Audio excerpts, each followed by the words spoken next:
বিগত সরকারের লুট করে যাওয়া অর্থনীতির কারণে 30 লক্ষ কোটি টাকার একটা ঋণের বোঝা আমরা উত্তরাধিকার সূত্রে পেয়েছি।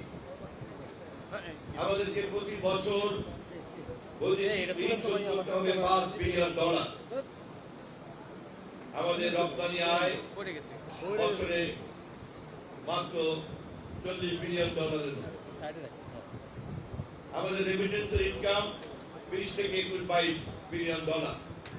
অথচ আমাদেরকে আমদানি করতে হয়, আমাদের অর্থনীতি আমদানি নির্ভর অর্থনীতি, এবং আমাদেরকে 60-70 বিলিয়নের আমদানি করতে হয়। ফলে আমাদের একটা ঘাটতি অর্থনীতি নিয়ে চলতে হয়, ঘাটতি বাজেট নিয়ে চলতে হয়, এবং অতীতের সরকারের লুটের কারণে আমাদেরকে এই লুটপাটের অর্থনীতির দায় দায়িত্ব জনগণকে বহন করতে হচ্ছে।